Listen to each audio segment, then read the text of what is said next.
private investigator to start the deep investigation and issue subpoenas so no evidence was lost. Next, any motions that were needed to be filed so we could ensure that they were within the statute to challenge inaccuracies. We then immediately began to vigorously interview and hire or associate with other lawyers that I saw as fellow disruptors.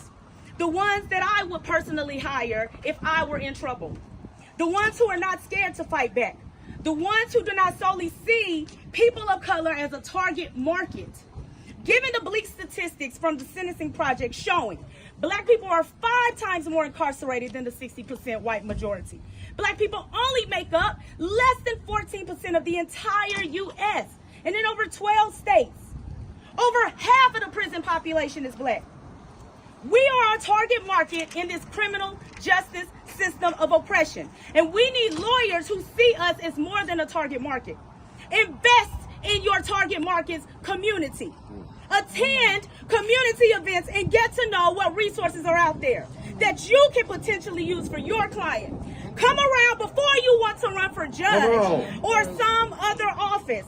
Be concerned and cognizant of how your practice may be enabling and feeding mass incarceration. We don't need preliminary hearing waivers. We need disruptors. Come on. This family has been without their babies for 30 days. God don't like ugly.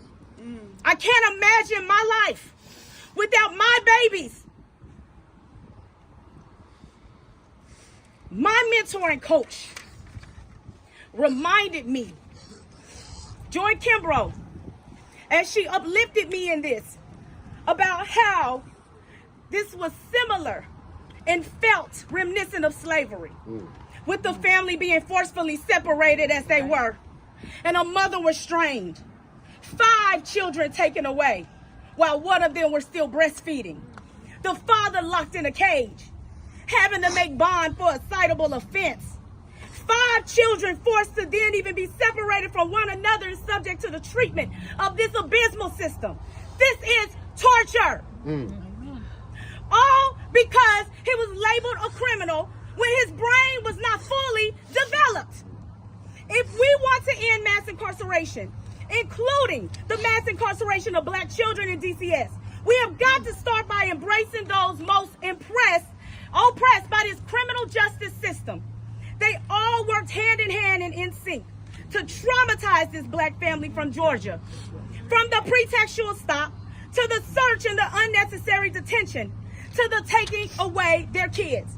These systems operated seamlessly to disproportionately affect the less than 14% of people here in the U.S. This has got to end. Why a press conference? Because we need the media here to ensure we are protected. Right.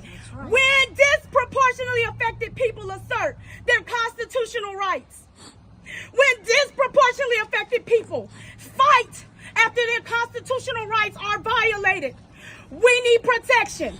Because the first thing they do is start the criminal narrative. They begin to try and discredit you and make you a criminal. This is how the journey to mass incarceration begins. I would like for you to now hear from Theodore Murphy of No Exceptions, Tennessee.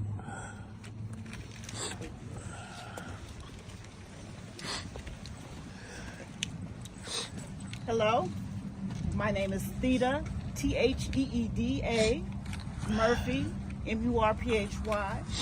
I am the Executive Director of No Exceptions Prison Collective, and I am here because this incident is not occurring in a vacuum.